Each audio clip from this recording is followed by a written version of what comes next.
So I just have a quick update here, just show the progress, how everything's growing. It's July 19th, and here's some things that we found in the dirt as we were digging.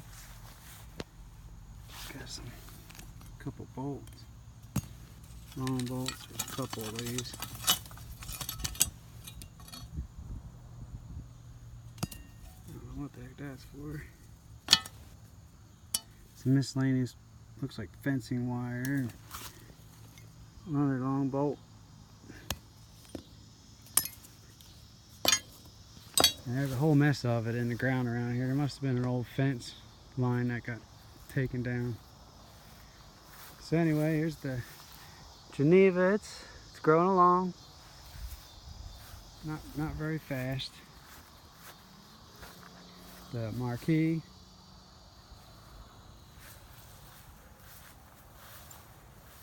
This one should be Somerset.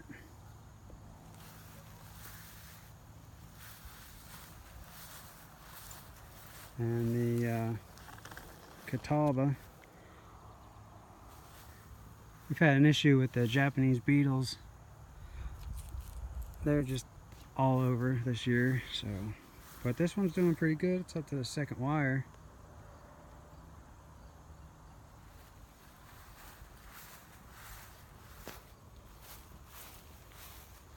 Here's more nails that we found.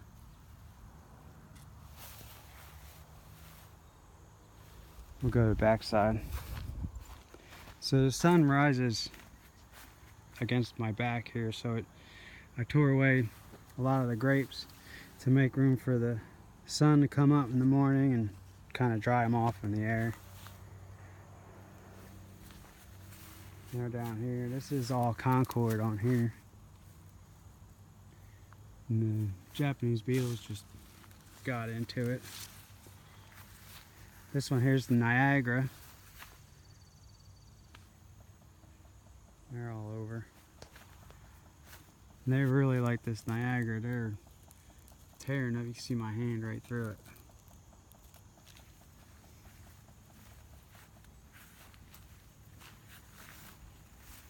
And the Niagara here, I'm thinking it's getting some kind of brown rot, some kind of blossom rot or something, black rot. So there's a lot of them. It just, look at this. They're basically just all dried and shriveled up. They're useless. This whole bunch is probably gonna have to get torn out now. I didn't spray for diseases. Trying not to, and sometimes this is what you get.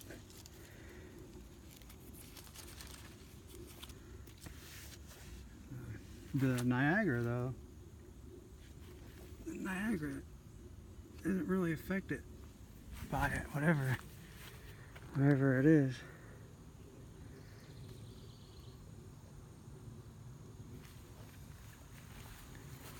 So, oh, they're growing strong. Concord's not putting much on them.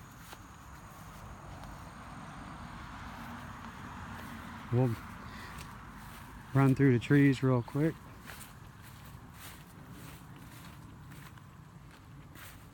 Right here's the Enterprise. It's put on some good growth. This is first year. I cut it back to about 30 inches. You can see the spot I cut. And it's put on all that growth. It's probably about 2.5 feet that it's put on. And then this one's the Roxbury Russet. Just planted this one this year too.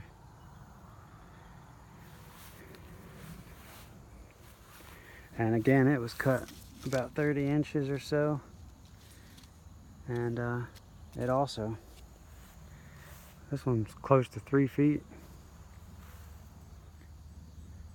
Put a nice thick layer of forest findings mulch. This is golden russet. It's the second year for this tree.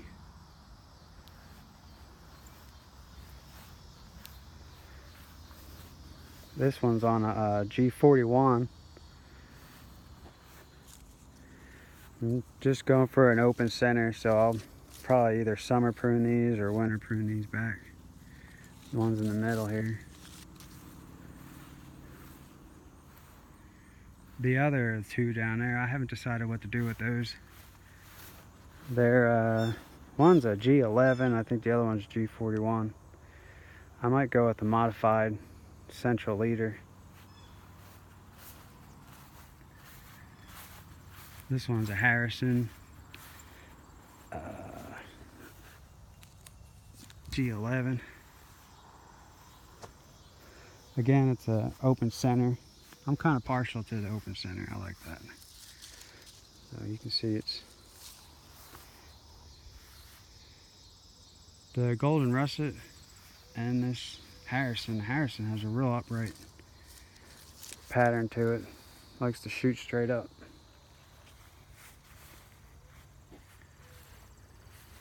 This one's a Harrison as well. I was going to do an open center with it. It's an M7, so I decided to do a modified central leader. So I cut it back last year right here, and it started growing. I wasn't sure what to do with it, so I let it go, and then I thought, oh, I'm going to do an open center, so I cut it back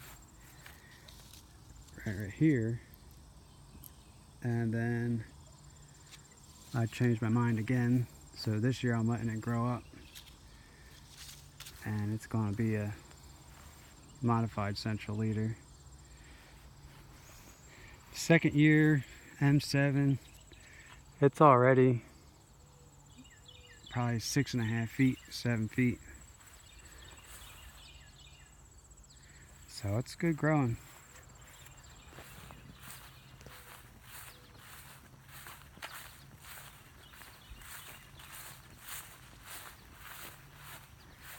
And this one here's a line sap. It's growing really weak. I planted this one last fall, cut it back. It doesn't have any markings. I don't know what kind of rootstock it is. It's just semi-dwarf, I think is what the tag said. So we'll see.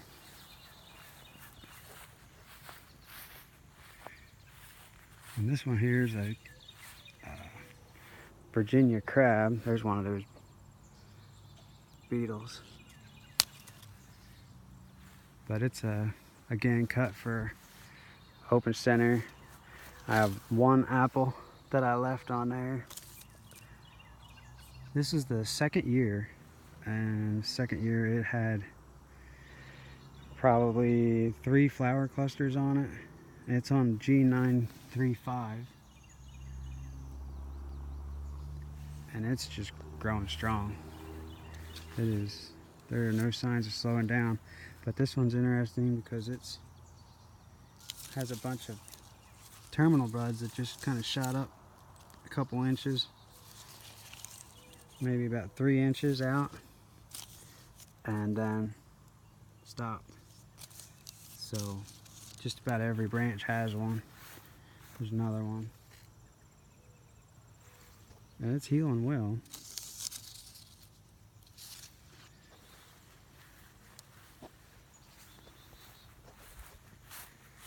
This one's a Gold Rush, first year Gold Rush on an M7. I'm going to do a modified central leader with this one. I put on a lot of growth, so I cut it 30 inches like I did the others, and it's got to be 3.5, 4 feet.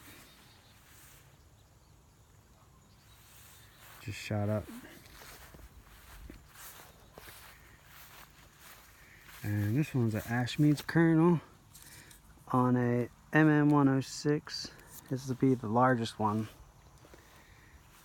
And interestingly enough, I thought the MM106 would grow faster since it's a larger rootstock. And you can see where I cut it here at 30 inches, and it did not put as much leader growth as a lot of the other smaller rootstocks. So I don't know if it's climate based, or it just has a slower start of a rootstock. But that M7 over there is probably about a foot taller. They were just observation. Here we have a unkept garden. There's cucumbers growing, and on this side it's just cucumbers, some corn, and then a bunch of grass. And we have peanuts and green beans going down this stretch over here. But on the other side is better kept. I have the rootstocks and my grafts. So here the first two are the G222. They're doing really well. They're strong, nice green leaves, no wilting, and they're not getting attacked by bugs. There's no bugs or disease on this G222. And the Bud 9 has what looks to be maybe some kind of scab or something. And something's getting on it. Some kind of leaf eating. But it still looks good. It doesn't matter, it's going to get hacked down anyway, because they're going to be stool beds right there. Right here you can probably see that graft. I don't know how well you'll be able to see it, but it's taken off well. And this is the Arlington Mill on a Bud 9. The Arlington Mill's no disease, a little bit of bug damage. The what's this one? The Cox's Orange Pippin on a Bud 9. Its graft has done well,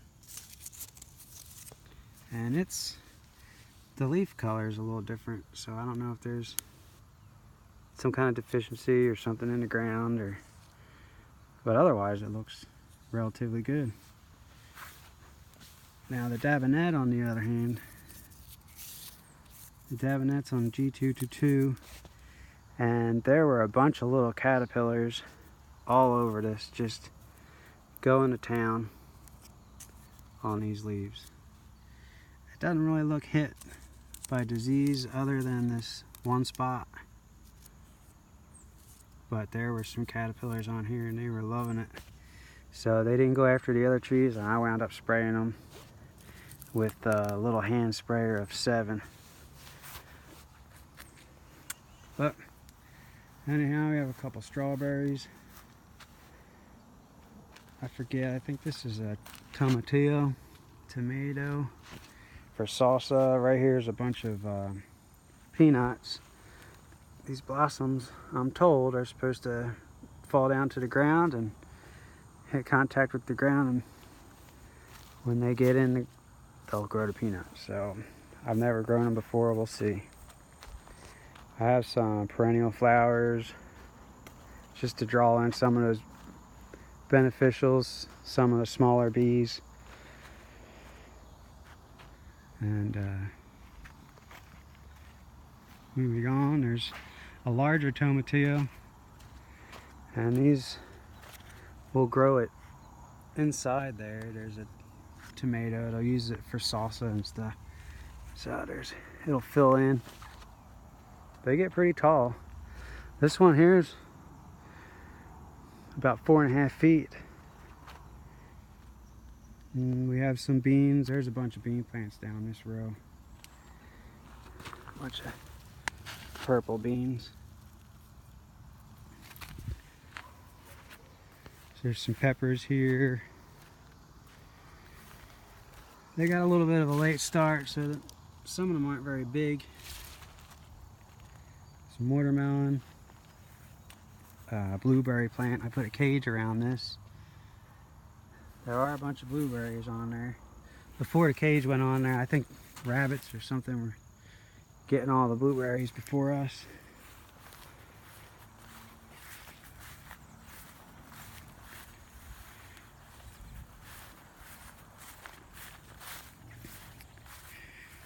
I like these. These beans have a cool little color. They've got a little reddish pink splash to them. Forget what they're called.